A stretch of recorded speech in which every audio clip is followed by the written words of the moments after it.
Welcome Thundercat fans to another Third Earth Reviews toy review, and today I will be reviewing the Thundercats playset, Mumm-Ra's Tomb Fortress.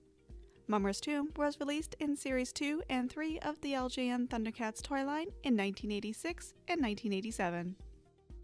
I have to say that I love this playset. While it's not a completely accurate representation of its original cartoon counterpart, you can still recognize it if you're familiar with the show. It's a good size for a playset and has enough action features to be interesting. I would have liked a cauldron accessory since it is one of the more crucial parts of Mumm-Ra's tomb besides his coffin, as he uses it in almost every episode that we see him in his lair.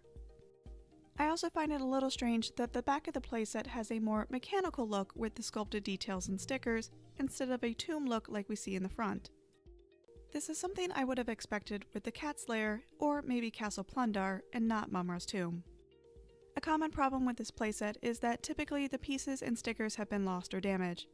As you can see by piecing my playset together over the years, I'm still missing the door and one tooth. But despite these flaws, it's still a great addition to my collection, and I am planning on fixing and completing it as soon as I can. Similar to the vehicles of this toy line, Mumm-Ra's tomb was packaged in a cardboard box with a beautiful illustration of the playset in action. The design and artwork of the box did not change depending on the series it was released, so unfortunately if you have a mint in-box Mumm-Ra's tomb, you're unable to tell if it's from the original release in 1986 or a re-release from 1987. On the back of the box there was an image of other figures that were sold separately, as well as a list of the playset's action features.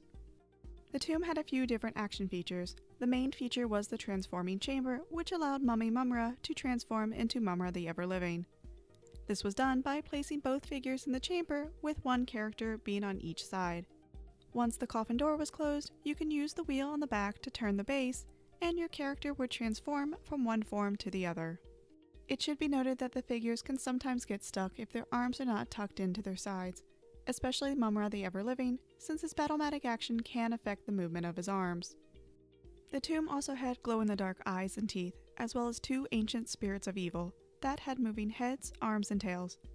Unlike the cat's lair, Mumm-Ra's tomb did not require any batteries to operate.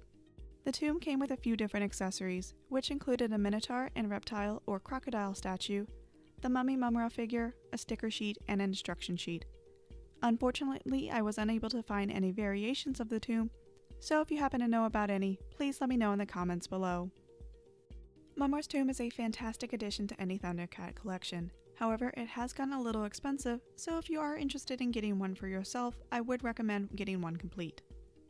I hope that you've enjoyed this video. If you did, please remember to hit that like button and subscribe so you can check out all my other reviews. I will be taking a break from vintage Thundercat reviews for a little bit, but I will be starting a new series of videos talking about the history of Thundercats. So, until then, this has been Third Earth Reviews.